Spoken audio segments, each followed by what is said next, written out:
Welcome back to Cyber Distortion.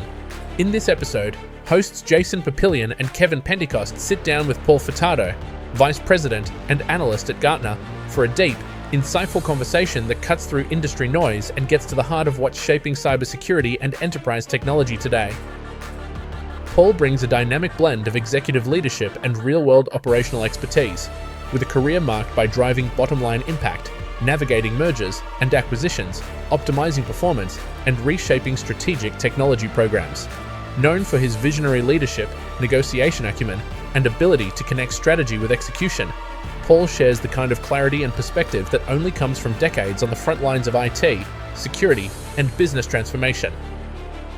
Whether you're a cybersecurity leader, a tech strategist, or simply someone looking to understand the forces driving today's enterprise landscape, this episode delivers actionable takeaways, thoughtful commentary, and a rare behind-the-scenes look at how one of Gartner's top voices views the future. Enjoy the episode.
Welcome to the Cyber Distortion Podcast. This is Season 4, episode lucky number 13. We are glad to be back. Tonight we have a good one. We got a high-impact episode for you. We're bringing you one of the best that Gartner has to offer. We'll be blending thought leadership, future casting, and a little bit of myth-busting tonight, all while keeping it relatable and real. We titled this episode tonight, The Cyber Crystal Ball, Predictions and Pitfalls for a Reason. Our guest tonight comes to us with decades of experience and leadership skills, as well as some of the best insight across every industry. As we all know, the power of Gartner gives you that, right? We met Paul a few years ago at one of the MES Midsize Enterprise Summit meetings, and we've gotten to know him a little bit since then. Smoked a couple cigars with this gentleman, hung out a little bit. It's been fun. And I trust his judgment because he truly is a pioneer in the industry. We've had the luxury of seeing Paul speak. We've gotten to talk to him on the side. And we just know he's very knowledgeable in the area that we're going to be talking about tonight. So with that, before we get into Paul's story, Jason, I'm going to kick it over to you so you can welcome our guest. Yeah, absolutely. So thank you for joining us tonight, Paul. Miss seeing you in MES fall, but maybe we'll bring it around again in the spring. You missed Oktoberfest too. I'm sure. Yeah, of course I did. Of course. But let me tell you guys a little bit about Paul before we get into this. So Paul is a dynamic business executive with a proven record of accomplishments. He's done a number of things. He has done things that contribute significantly to the bottom line and return on investments. He's in executive management expertise that includes strategic business planning, mergers and acquisitions, contractual law, vendor management, and information technology. Man, very diverse. Some of his specialties: strategic planning, performance optimization, design, decision-making, best practices implementation, staff development, vendor management, IT operations, business continuity, disaster recovery, information security, and SaaS. This guy's been around for a while, if you can't tell. You know what I'm saying, Kevin? So what has he not done? What has he not done? Paul, what have you not done, man? I know. I introduce myself all the time. I'm a recovering CIO and CISO. I've done the gig. I tell folks you don't get a face like this without taking a punch or two every once in a while. So it's a lot of fun. I'm still having a lot of fun doing the job now from the advisory side and from the analyst side. Yeah, well, Paul, look, I'm glad to have you on the show again. It's fun to have you here. I'm sure we're going to get into some really good, detailed stuff. And what I like about this, and even the perspective that you can bring to the show, is those little nuances that get missed in conversations around what people should be concerned about, how should they approach a particular problem or subject. Those are the nuances that we're going to get into tonight, that hopefully will leave you with some nuggets of gold that you'll go back saying, wow, I knew that, but I didn't know that much about that, or I didn't know about it in that way. And I got something out of here, an action plan that I can go and take. So that's my hope for tonight. I think that we'll be able to do that to some capacity. And so I'm excited to get going in it. So let's just jump right in it. What do you guys say? Let's do it. Let's do it. All right. So I've got a question. My first question is, you've seen a lot of cybersecurity evolution. What would you say is one thing that surprised you the most about where we are today? Well, I think the one thing that still surprises me the most is we're still talking about the fundamentals, and a lot of the breaches and the data exfiltrations and things that we see comes down to organizations still not doing fundamentals well. The tech has really advanced a lot, right? When we think about what's happening at the edge with our firewalls and with some of our endpoint tools and the behavior analytic tools. But if we don't do good design methodology, and if we don't go back to the fundamentals, the principle of least privilege, managing good identities, we take a look at the root cause of a lot of the challenges, and it still comes back to not doing those fundamentals well. And I'm surprised that, this far into it, we're still talking about this. And the same thing happens regardless of the size of the enterprise, right? You think about what's happening with Jaguar Land Rover right now, JLR, right? They've got an outage that has taken them offline for the better part of 2 weeks now, and it's taken out the entire company offline. The first thing that screams to me is there was bad network architecture. There wasn't enough segmentation in that. And I tell folks a lot of time, think about your network environment, the way it looks like today. When you started at your organization, maybe it was a year ago, maybe it was 5 years ago, maybe it was longer than that. The business has evolved over that time frame, but we've never gone back and revisited design decisions that were made historically. We've just adapted and bolted onto those things. And network design is just one part of that, but you think about that from your identity perspective and your identity management. Again, a lot of the same things that we've done, we've just built on top of that. So I think for a lot of folks, the advice I give, before you start thinking about bringing in that net new tool or whatever, there is no magic easy button for this. Go back and revisit what you're doing, because you may already have what you need to fix some of the things that ail you. Yeah, that's you're a great right. comment. You said a couple of things in there that stood out to me that I could really take on different tangents, different paths. One of them that you talked about was, we still haven't learned and changed the methods of what we were doing before. We're still doing some things that we shouldn't be doing, or we try to find, that magic pill that we can just take and fix the problem and be done with it.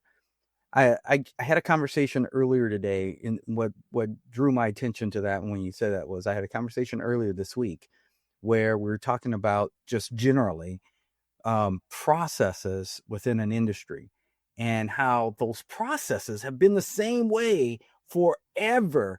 These organizations come up, they start off small, they grow. Now they're big organizations, they're making a lot of money, and they have horrible processes that they kept along the way just because it's worked to make the money, but it might not be the best for security, right? And they don't ever go back. Well, they very rarely go back and look at those processes and say, maybe this isn't the right way of doing this right now if we want to be a secure organization. And that message stood out to me when you were saying that. I see that all the time, and I just heard it this week, so it made me draw my attention to it.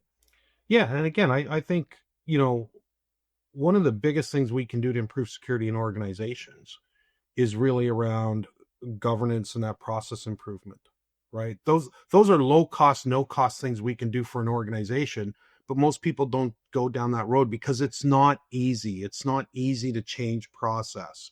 No, it's not. The best example I have of that is, remember when we asked people to put one more character on their passwords? Yeah, exactly. Every time I say that, somebody laughs, but it should have been easy. But what happens is people don't like change. Our users don't like change. And a lot of what we need to do from a security perspective is change some of those previous behaviors, change some of the things that have become status quo from an operational perspective in order to tighten up that security space. Yeah. There's only so much you're going to be able to do with the technology. You have to also work on the culture, because if you don't, you're always going to be on the defensive. Yeah. Do you guys remember? Did you guys ever read a book called Who Moved My Cheese? Yeah.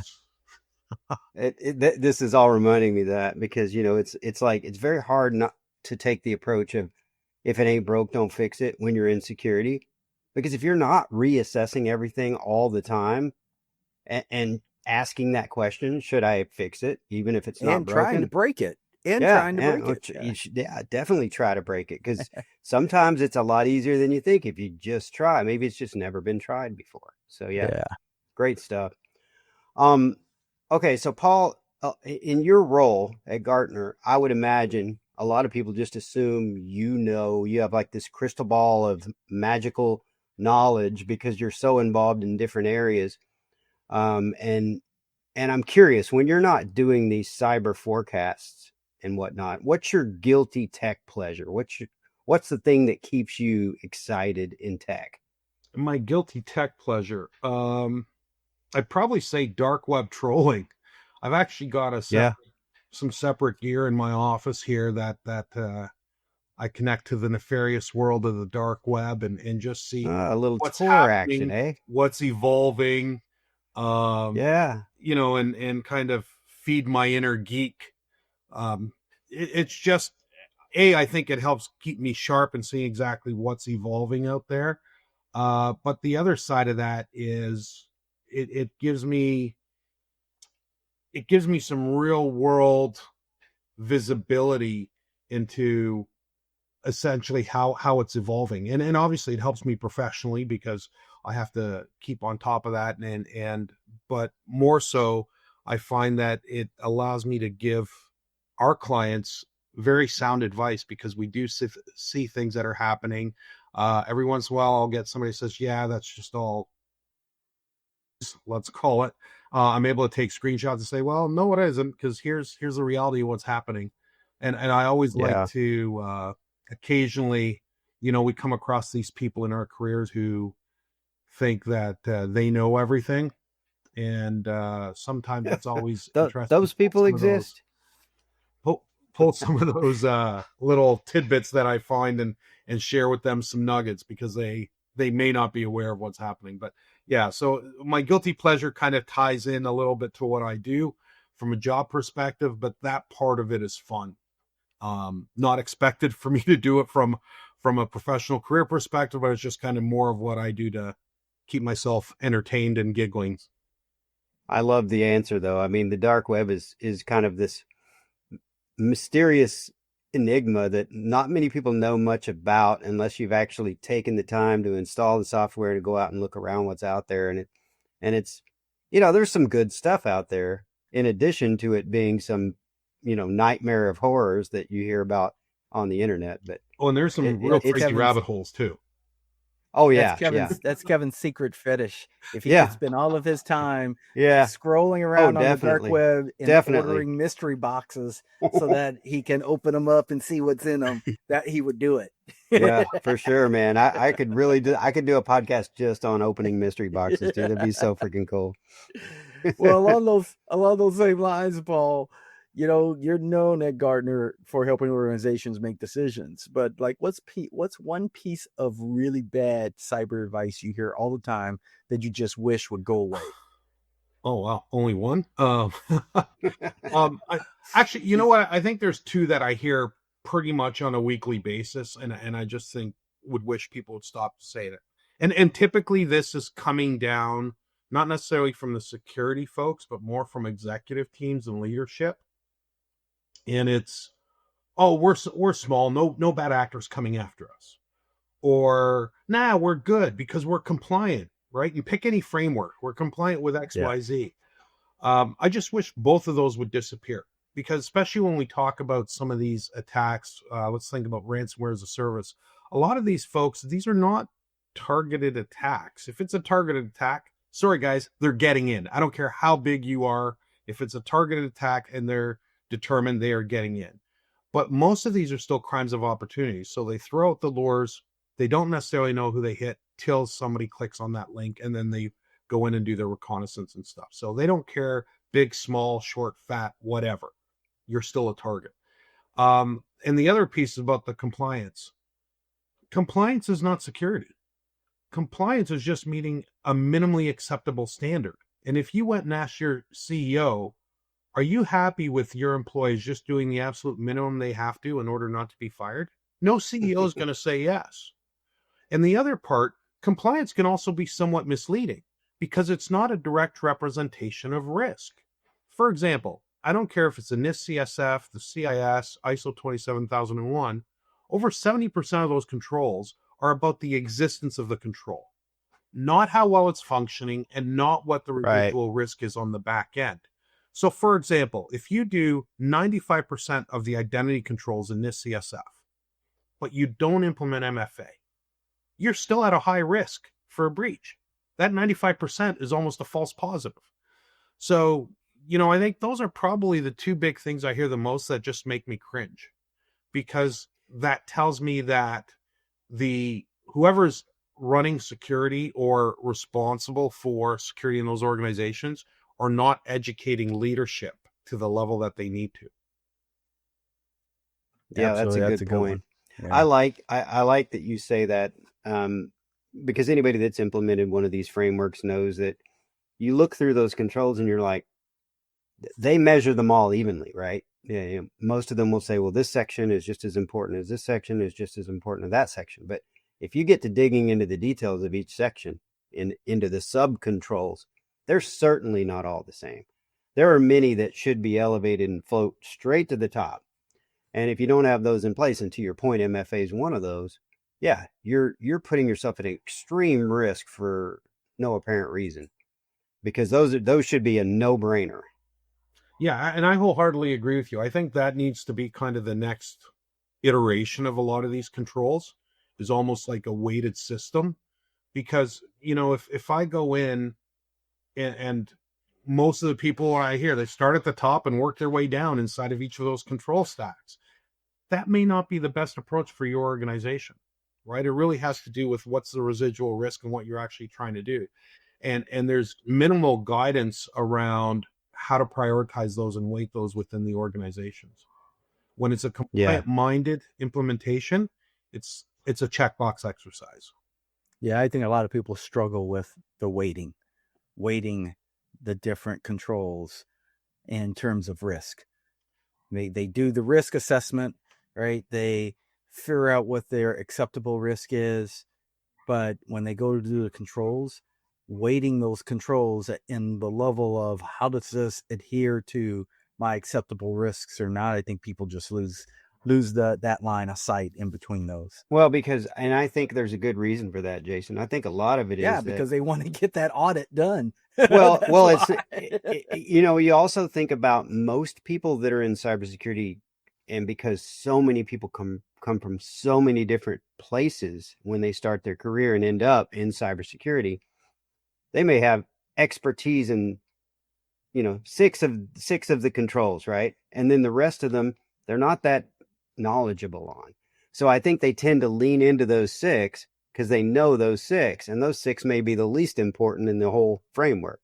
I think there's a lot to why that happens. Yeah. Yeah. And one of the big things that I see though is organizations still don't do a very good job of identifying the residual risk. right? I mean, when we No. think about the control frameworks, just hear me out on this one, guys, before you kick me out of the session.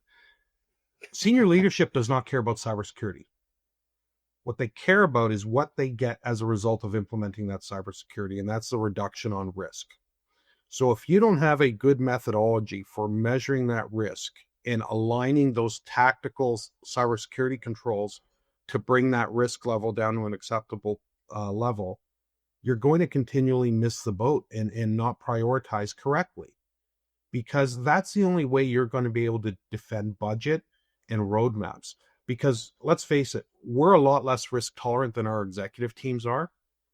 And we have to typically build out these programs over a course of years.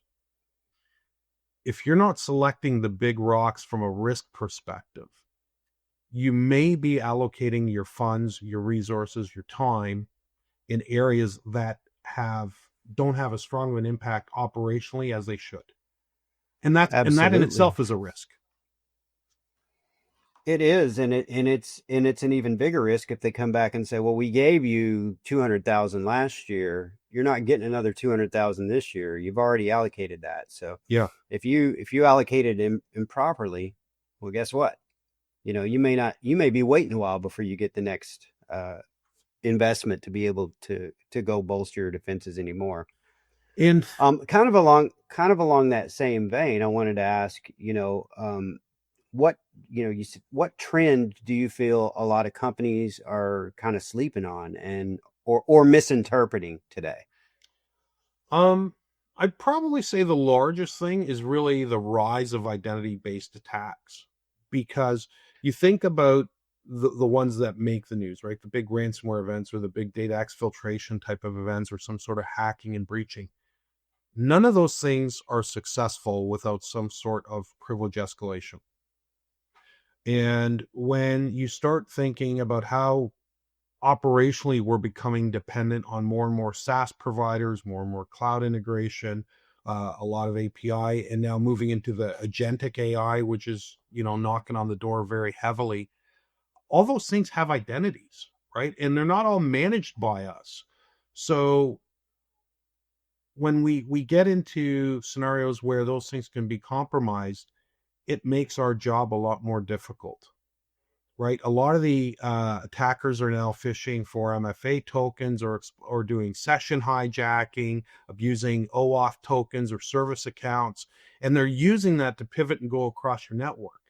So, we're starting to see the evolution of identity threat detection and response even happening, because that's where the bad actors are coming after, right? They're looking for those, let's call them somewhat ignored parts of the network or the identity landscape. We spend a lot of time looking at the activity of our users, but when's the last time we were monitoring backup accounts or some sort of API accounts? And again, when we go back and we start saying, look at the fundamentals, it's one thing when you were a smaller organization and your backup account had almost domain privilege because it could go lateral and back up the small number of servers that you have. But now the business has grown. Nobody's gone back and revisited what we're doing from a backup scenario or what we're doing from an API scenario. Or are we still leveraging the same username and password that we had when we only had 2 APIs, but now we've spread that out to the 100 of APIs that we're now having? We'd like to say no, but the reality is, yes, it is. So I think it's really around the identity-based attacks, and those are areas where folks, I don't say that they're necessarily sleeping on, but they're misinterpreting the risk associated with not prioritizing that in their practice. Well, and people also assume that if you say identity-based attack, you're only talking about someone steals credentials or leaked credentials on the dark web. And to your earlier point, yeah, these OAuth token sessions being hijacked are the majority of those types of breaches. I just read about one this week, SalesLoft, yes, allowing access into Salesforce. And then that led to a supply chain attack downstream to multiple other customers. And it was a bad situation. Yeah, there's also one other piece to add to that too, that I'm thinking about as you say this. I'm thinking about this for a reason, because I had a personal experience with this week.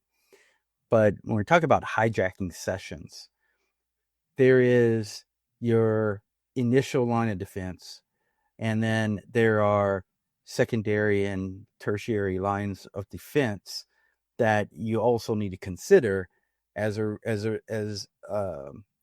result of the fact that you might have made a mistake at any one of those levels, and someone got in and got a little bit there, but they wasn't able to get all the way to exfiltration because you have more than one layer of defense. So the defense in depth is also an important attribute in what we're talking about when we're talking about looking at the entire portfolio and how you can apply a very good security posture that even when human mistakes are made, you still are covered. Yeah, goes back to what Paul said earlier about just basic good fundamentals. It is, yeah. But that's a really good point. I mean, you have to assume breach. What happens when there's a breach on the edge? What's your secondary system to catch that? Now, if that gets breached, right, how are you going to deal with that? And yes, we've all said it in our careers. It's not if we get breached, but it's when. So if that's the case, and I'm sitting on your executive team or I'm on your board of directors, my first question to you is, what are you doing to be ready for this inevitable event? We're at a point now where very few people are being fired for having a cyber attack. Many are being fired for not being prepared.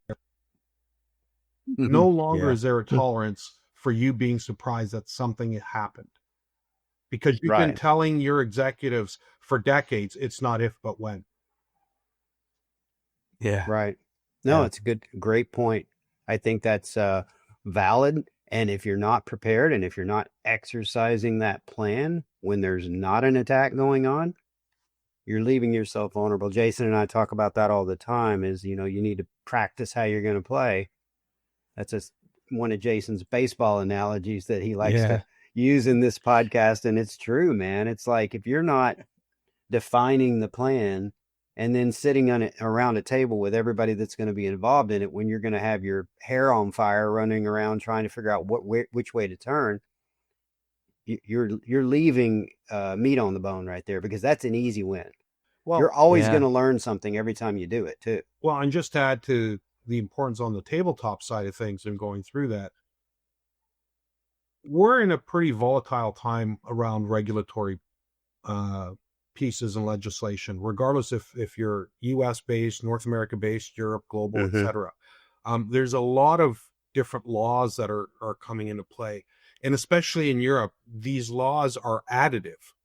So it is GDPR, it is DORA, it is the NIS2 directive. And there's penalties at each one of these levels if you're not doing something.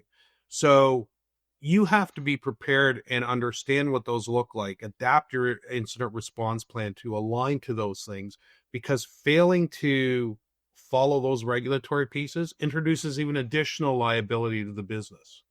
And let's face it, absolutely. Though the other folks in the business aren't looking at cyber regulations. You have to bring that to the executive team and make them aware of what it is and the potential liability, and work with your legal team to understand what that looks like and build those requirements into your process.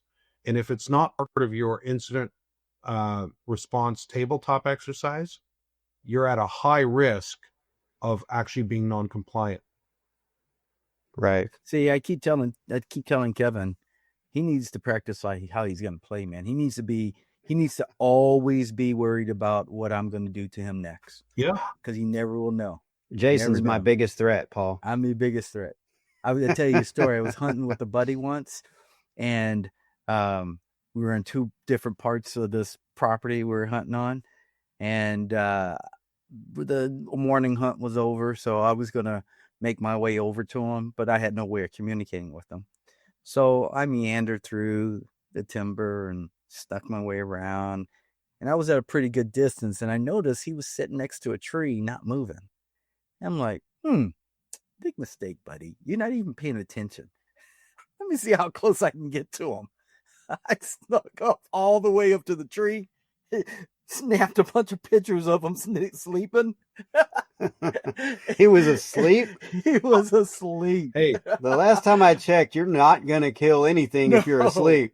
No. So now I never let him live it down. I'm like, dude, assume breach all the time. I was in your grill and you didn't know it. well, I didn't know where you were going with this. I thought it was going to be a Bush shooting his lawyer type thing again. So, No. But good point. So now let's take it one step deeper into that. Cyber insurance. all right. So where do you think we are now with the markets maturing with cyber insurance? Has cyber insurance matured now to the point where it's not as big of a mess as it was even 5-7 years ago? No, they've definitely stabilized in the market. I mean, even as recent as 2023, it wasn't uncommon where you were seeing different industry segments getting triple-digit premium increases, even though they had no incident. So if you were state and local government, or if you were in healthcare, you were getting 100%, 200. I've heard as high as 400% increases in premiums. Yet you had no incident, but you were in a highly attacked industry. And the insurance companies will be the first ones to tell you they got the models wrong. Hard stop. They didn't realize the full impact of ransomware, or the impact that compounded with all the remote risks associated as a result of the pandemic. They have since course corrected their models, and pricing has stabilized. And one of the things that also make me feel that the market is matured and stabilized is it's only been in about the last 12 months where we're starting to see discounts being given for very demonstrable levels of security.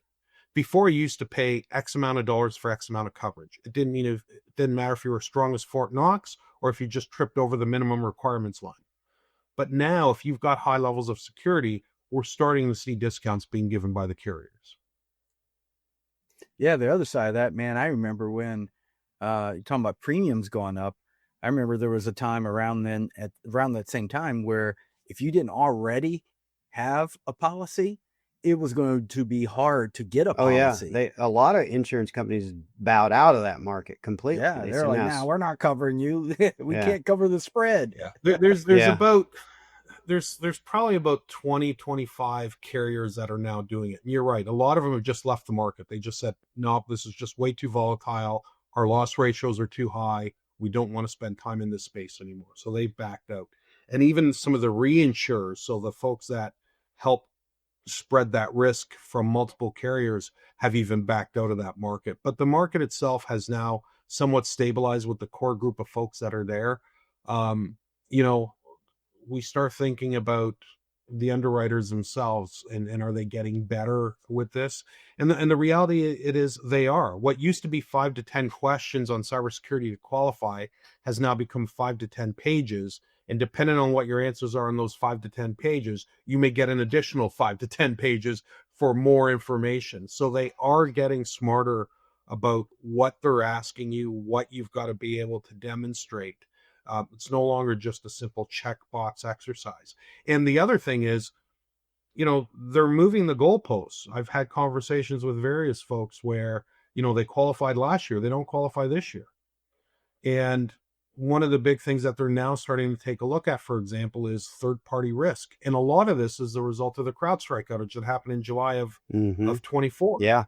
Yes, that wasn't a cyber attack, but it really elevated the risk associated with our interdependency on a lot of third parties and what that means operationally. So as a part of cyber insurance, there's typically a business disruption clause.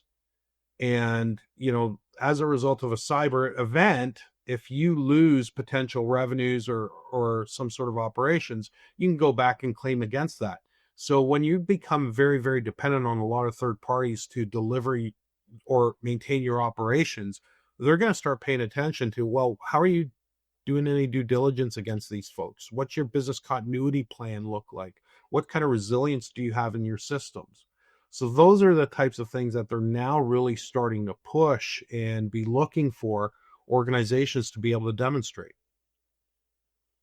Yeah, that's good. I was actually going to ask you if the underwriters are kind of starting to get it because, yeah, it seemed like when you first started doing these cyber insurance policies, you were dealing with underwriters that knew nothing about cyber, but they knew a whole lot about having you check every single box or fill out a questionnaire. And the questionnaires from the beginning of cyber insurance till now have gotten 10 times longer.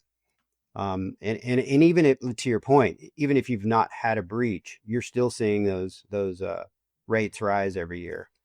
Yeah, and again, people are going to have to make a decision. At what point does it become cost prohibitive, and am I better off taking that money and investing it into the security program versus the risk transference associated with an insurance policy? Yeah, absolutely. So I read something that said ransomware actors have accidentally become the best auditors in the world by exposing weaknesses that nobody else sees. Where do you land on that? I would say not necessarily auditors, but maybe pen testers. And I would also argue not that anybody else sees the defects that you don't see. Yeah. Because again, I don't think there's anything necessarily new or novel per se. More often it's bad configuration, it's bad design. Yes, there are occasional things like a 0-day vulnerability, but as Jason mentioned earlier, this is part of defense in depth. Assume a breach, man. Something's going to happen. So what are those residual pieces that come into play? And from, in terms of being potentially the best auditors or the best pen testers, the other side of this is they also become a good resource for you to fix your holes, because especially on the ransomware side, a lot of them will actually tell you how they got in and give you details as a follow-up. Yeah. Right? So you're getting as part of rubbing money, it in your face. Feel that way. Yeah, that's funny. That is, yeah. Yeah. I just think too that, when you look at the landscape of all these things, there's still the one undecided anomaly that you can't really control, and it's the human factor. That that's one of the places where insurance, you can control it, Jason. Just get rid of all the humans. You can't control. Get rid of all the humans. Yeah, AI everything. AI everything. What's that show? I think I got a sign for that. Yeah. What is it? Exactly. Is it Minority Report? Which the show where the robots take over and there's no need for humans. iRobot. There's 1,000 of them.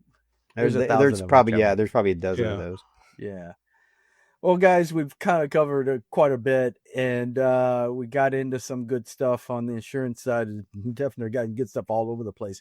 Let's take a quick break. Let's come back, and let's dig into the rest of this. All right. Sounds good.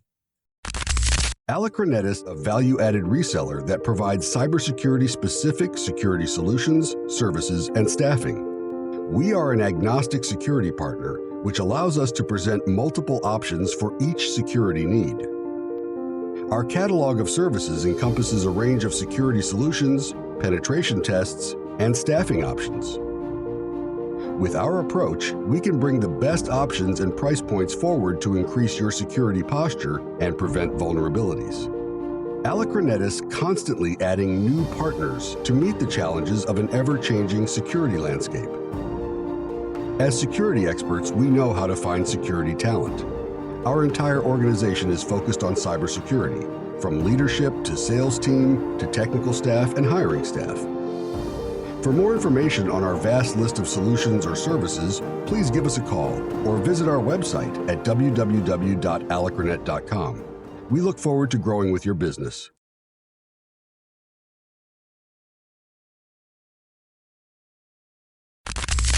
All right, everyone.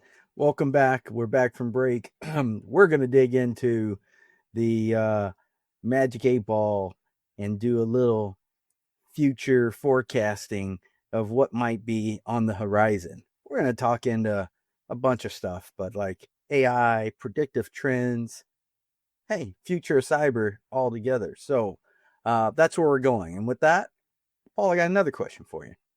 So is AI in cybersecurity a game changer, thinking about it from both sides, offensive and defensively, or just a shiny automation with a new label? I think the answer to that is all of the above.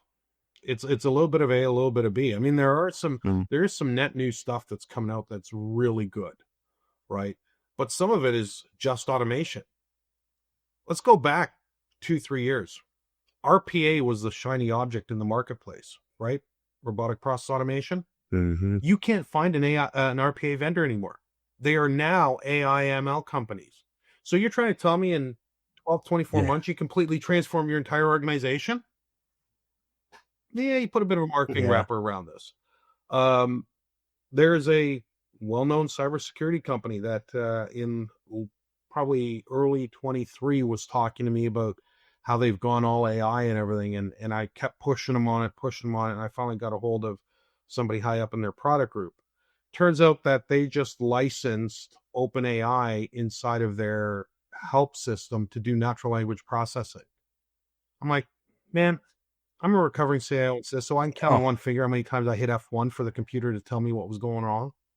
So you've got to really understand what it looks like and push the vendors on this.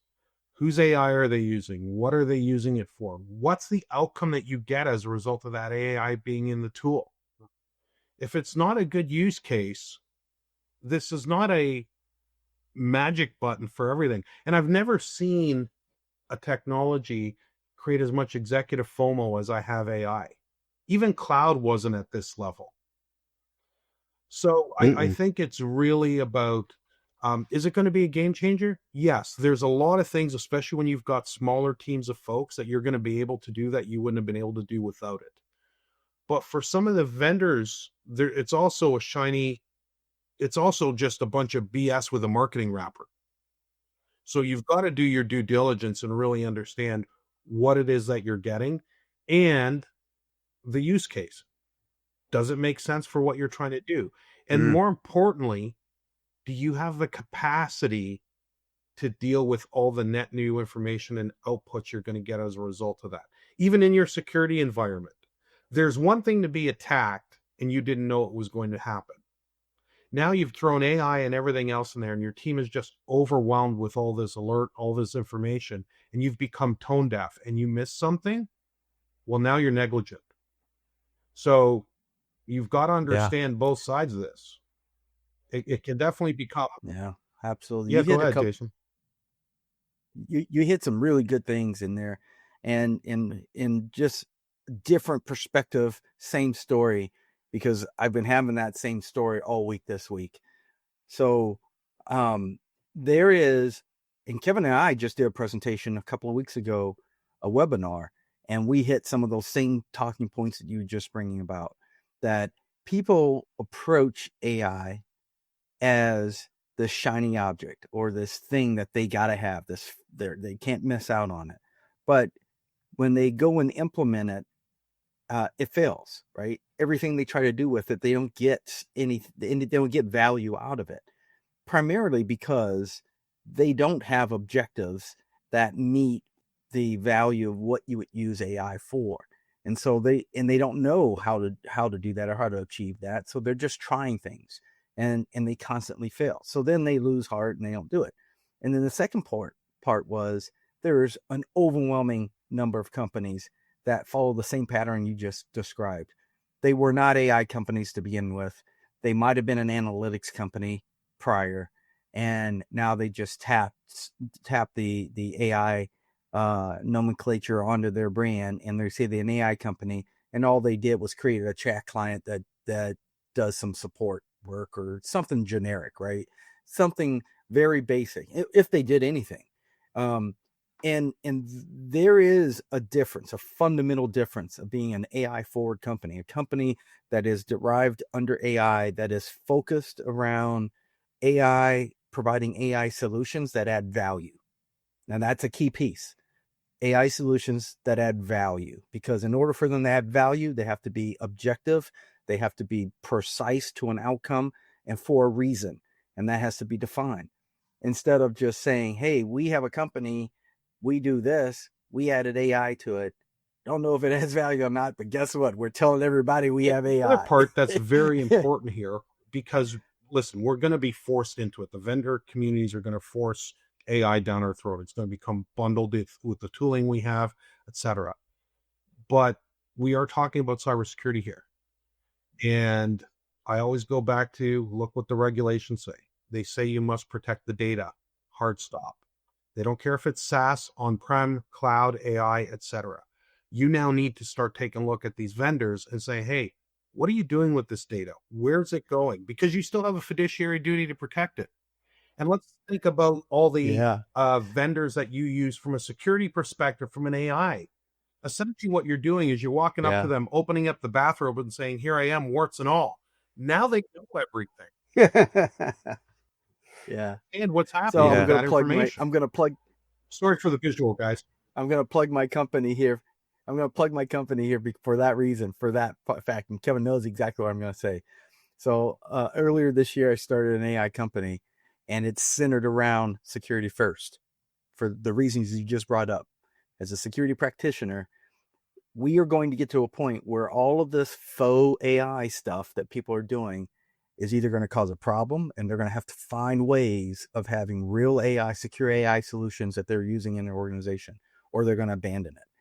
And so having a good secure AI platform that you can use that is secure first minded is important. And people haven't all warmed up to that yet and what that really means. But to your point, they're going to all have to be able to say, how are you protecting the data that we're using in your platform?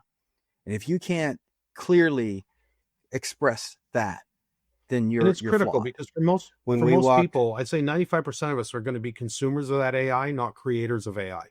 So we are going to be at the mercy of that vendor community and that ecosystem for how it's presented and available to us for use.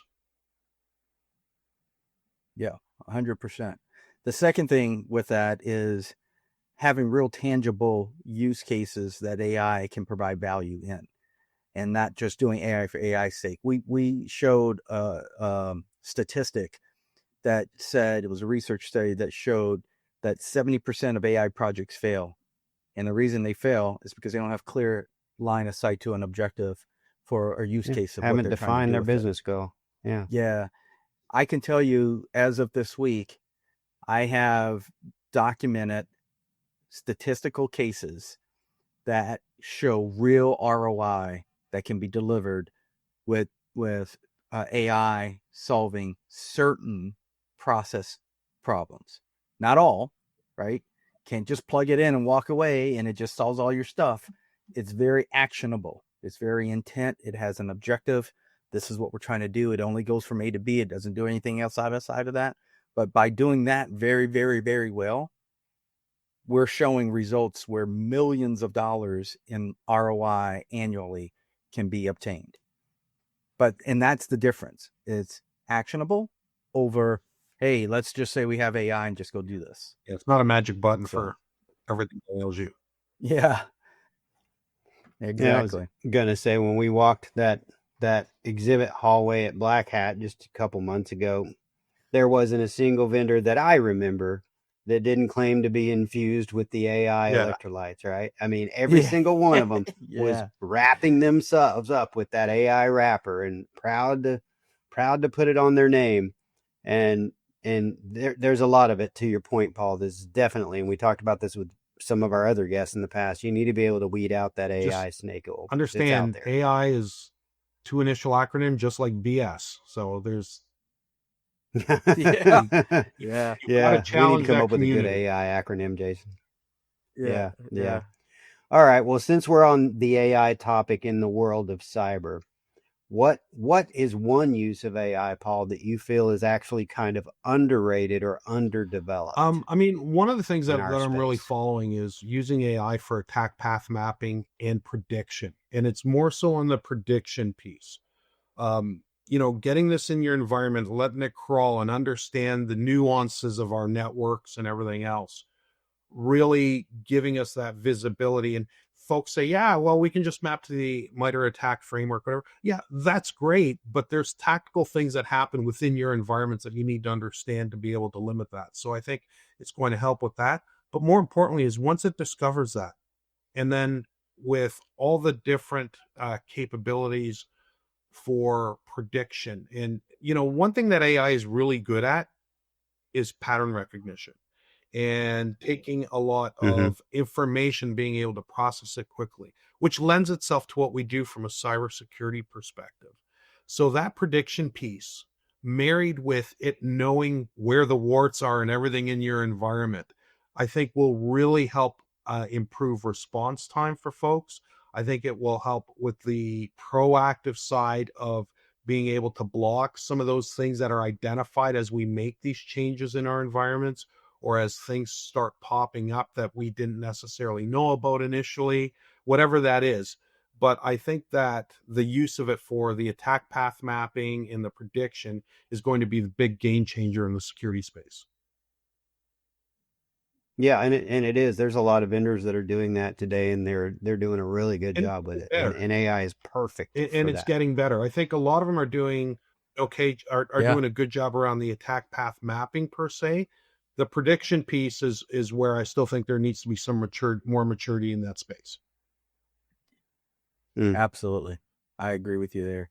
And that just takes a lot of data, right? To do a good predictive analytics, it takes a lot of data to get pattern matching down and understanding what trends look like and things like that effect. And to that point, there's probably, and I'm not sure about this, so I like your opinion there as well, probably some extension of pen testing in terms of reporting, not executing, but doing the analysis, reporting, and saying these are all the possible risk points that you might have because we did the attack path mapping, and we think that these are all the things a pen test or an actual hacker would go against to try to attack against.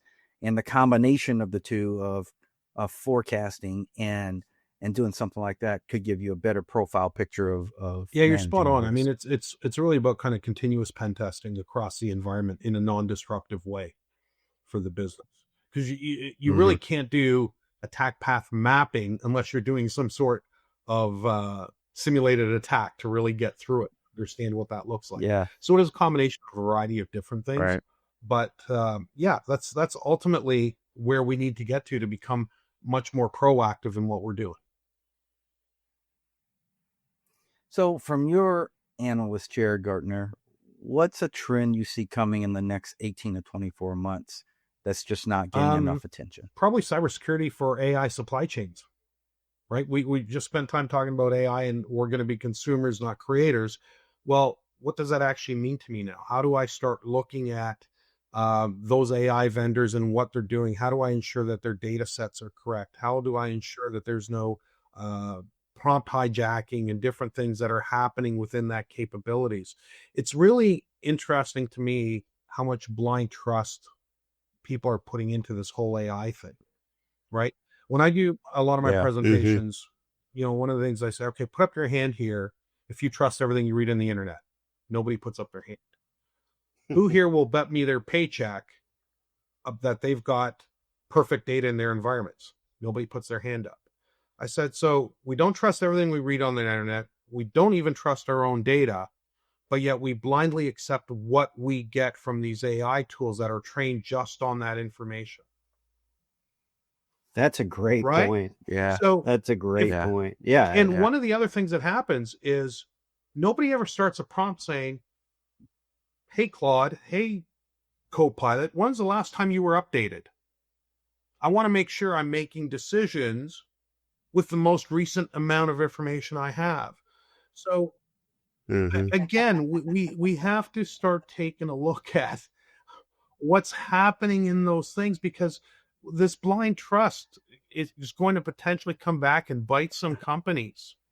I give great example of that one today. Go ahead. I can tell you this. Interested here. Awesome.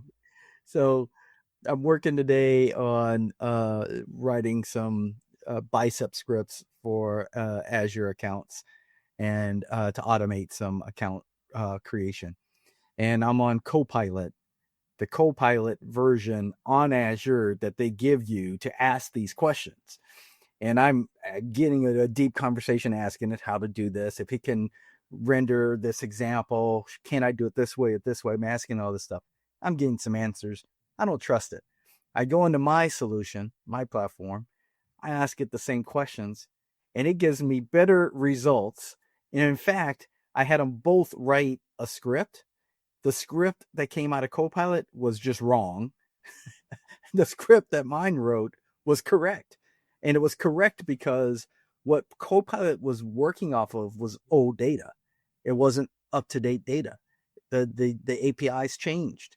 The model changed on how to write that script. So it was giving me old context, whereas what I was accessing was newer context. And that was exactly to your point. You trust all the stuff that you get. People need to understand that the purpose of AI is to give you a answer. Doesn't have to be the right answer, but you get a answer. And that's why. And it'll argue sometimes the wrong answer too. We'll leave that one alone. But you're right. It will. It definitely will stand its ground because that's the data set that it knows. But that's why AI is augmentation, not replacement. Now, don't get me wrong.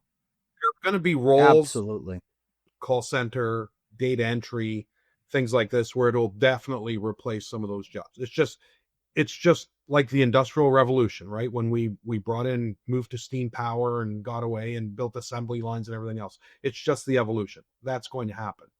But, if you ask me, are we going to have a completely autonomous SOC? I don't think so. I think we're going to have level 1 autonomy in the SOC, but I think that level 2, level 3, these are folks, we know the nuances of our network. We know the nuances of the personalities who we have to work with and how we have to manage. And that's not something you're going to be able to train the system. So you're going to need that augmentation in the human element in there. And I think the same thing applies for just even the general AI use. So we have to be very careful here. And then as we become, like I said, more and more dependent on this, how we use the data from these third parties that we're now connecting to and they're providing us this information, we need to really understand what that looks like and have comfort in what they're doing. We're now starting, we talked about cyber insurance earlier on the previous section. And, we're starting to even see the carriers that if you become heavily dependent on one or two cybersecurity, one or two vendors in your supply chain, they're looking for very extensive due diligence on what's happening and how they're integrated, et cetera, because that they realize that in itself is a higher operating risk to you. So let's look at the threat actors that are leveraging the AI. Do you feel like, because we hear about these skills gaps and everything else these days in the cybersecurity space, threat actors are leveraging the same tools we are. So the question is, are we going to be able to evolve fast enough to even keep up? Because we're already talking about this lack of enough cybersecurity experts in this space. Yeah, I think we will. Hey, let's face it. AI is an accelerator, both for us from a prevention perspective, but also from the attacker's perspective. It's removed a lot of barriers to entry. So expect that both the volume and the velocity of attacks that are going to come our way are going to increase.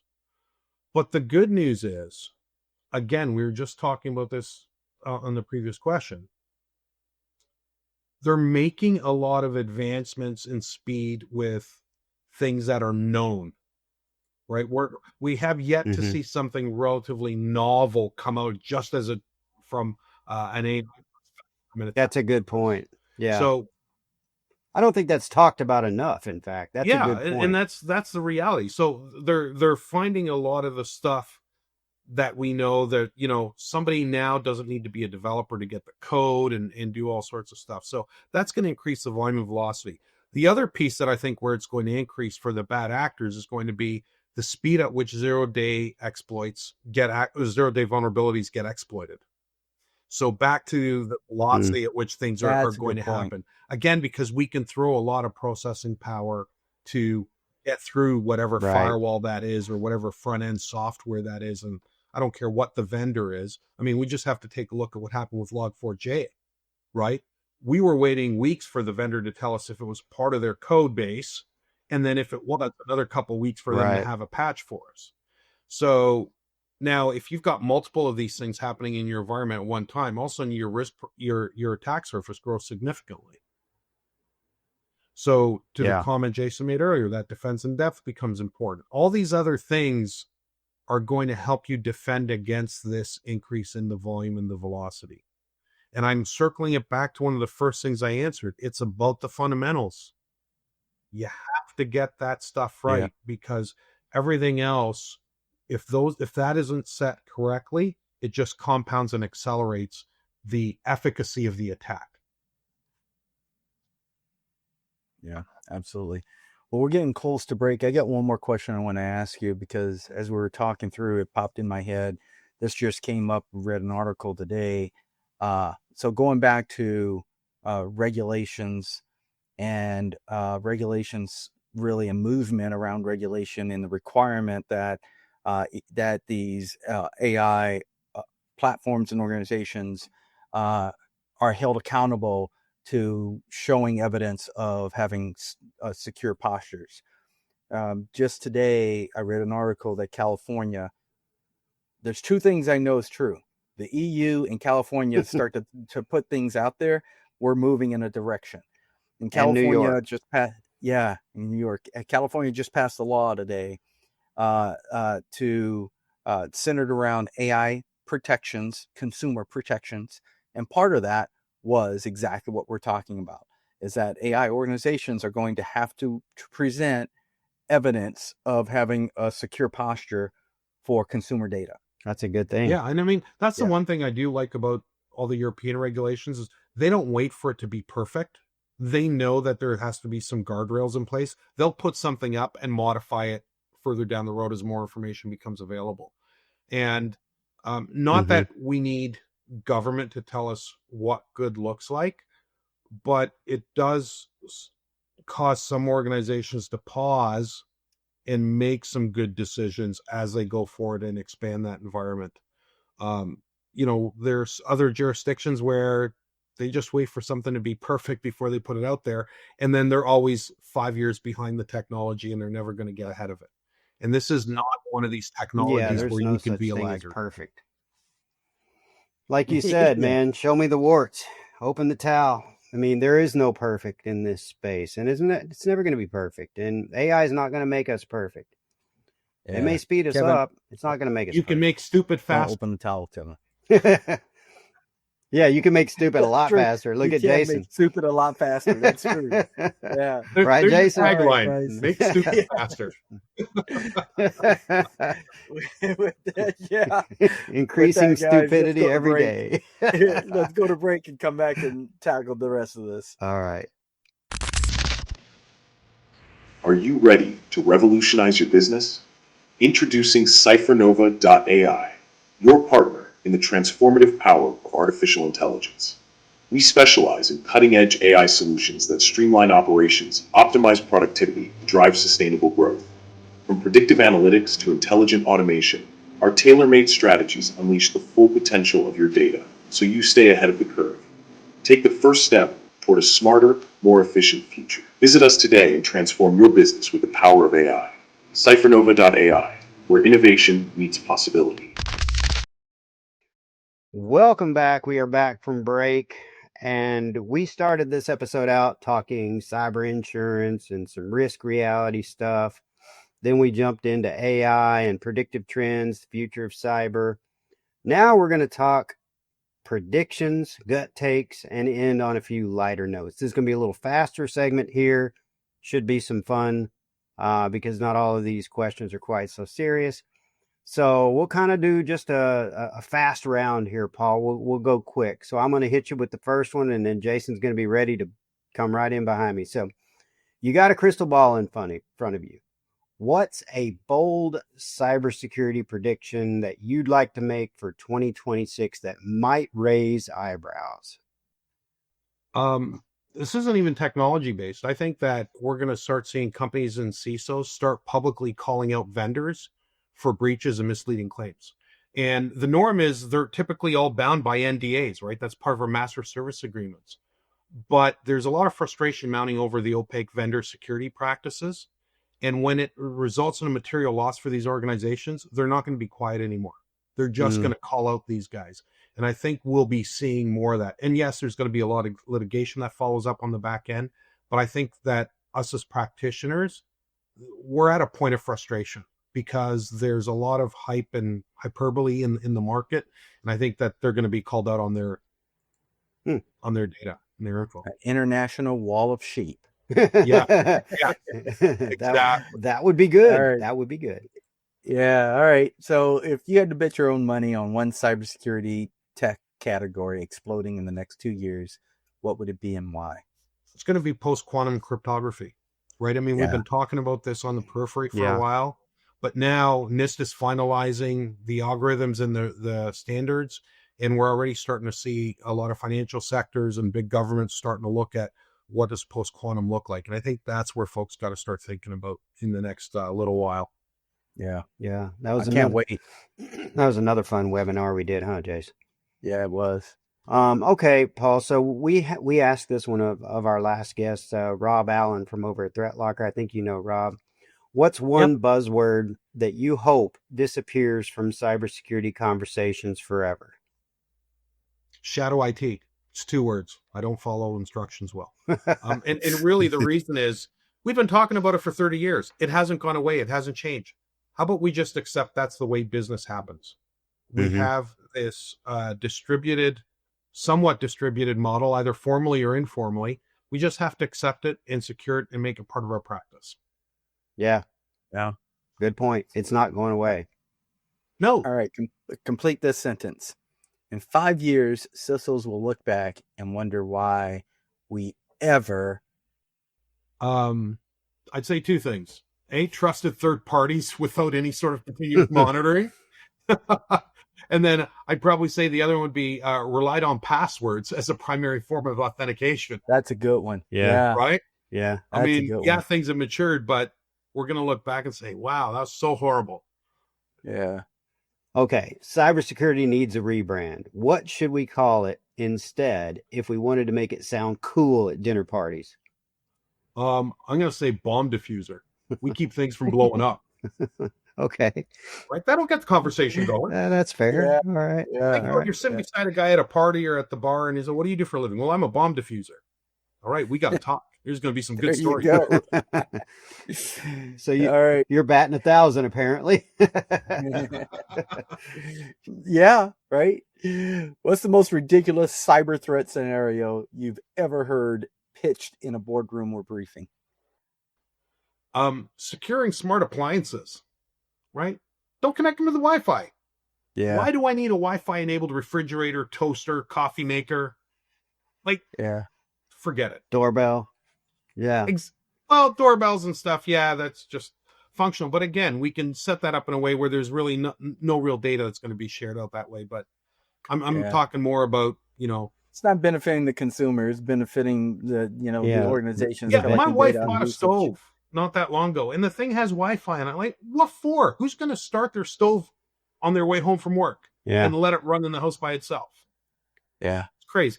Yeah, or switches so you can turn your lights on and off at a certain time and things like that. Yeah, so many things are. Well, I don't have to put the Doritos bag down to get up and turn on a light switch then.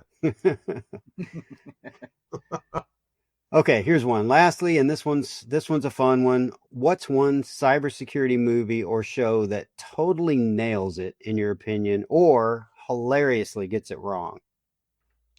I'm gonna go with totally nails it, and I'm gonna go with Mr. Robot, the old TV series. Oh, love it! Right? Yeah. I mean, they used Kelly Lennox. They would show Metasploit on the screen. Mm-hmm. They had real attack vectors like privilege escalation and some remote access Trojans and things like that. So they did a really good job of making it somewhat accurate.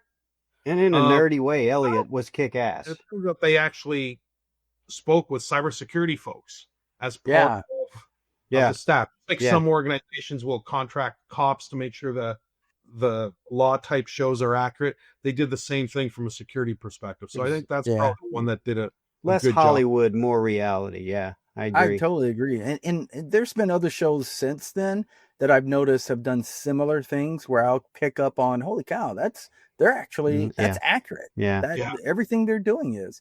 Whereas in the past, you'd be like, it was faux, right? They were doing some stuff, it was fake. You'd see it scrolling on the screen. You're like, that's just random shit. It don't mean nothing. Creative freedom. Yeah. I think a lot of them have gotten smart, and they don't want to be the ones that get laughed at for doing something ridiculous. So they actually get an expert in there to say, does this look right to you? Help me fix this. Yeah, absolutely. Guys, look, it's been great. That was a great lightning round. Thank you, Paul, for joining us tonight and going through all of this stuff with us. I think there's a lot of really good information that we've processed, that we've given to the audience to understand and learn and use. There's so many tangents I could go down on our conversations as we're talking about today. Just, keeping it concise, we got to cut some things out. So we're going to bring it back to that. But again, thank you for joining us. As we said before we started tonight, this has been a while. We've been talking about doing this with you. So I'm glad we can finally get our schedules worked out and get you on the show. No, I appreciate it, guys. A pleasure. Thank you for inviting me, and best of luck, continued success. I'll be listening. Yeah, thank you. Thank you, Paul, and safe travels, and hopefully we see you again at future MES events or other events. It's a lot of fun when we get to hang out and share war stories. We really enjoy that. When Jason and I started the podcast, we said the reason we want to do it is to talk to people like you that have got these stories that we can share ideas and things, and it's all about networking and growing our network. So thanks again. And it's about giving back to the industry, right? Yeah, I mean, anytime we can make somebody better in their role, I mean, that's a win for everybody. Absolutely. Yep. All right. Well, with that, I would just like to remind everybody listening, please subscribe. Thank you to our podcast sponsors, ThreatLocker, Alacronet, Fulcrum Technologies, and CypherNova.ai. And with that, I'll just say until the next one, the last one for the season. Cheers, everybody. See ya.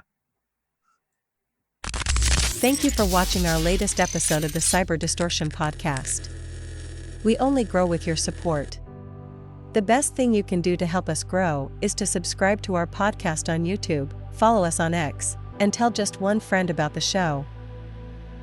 You can find out more about us on the blog site at www.cyberdistortion.com. Our X handle is @DistortionCyber, and you can also listen to our audio-only versions of the episodes on most major streaming podcast platforms. Just search for Cyber Distortion Podcast. Until next time, take care. Cheers.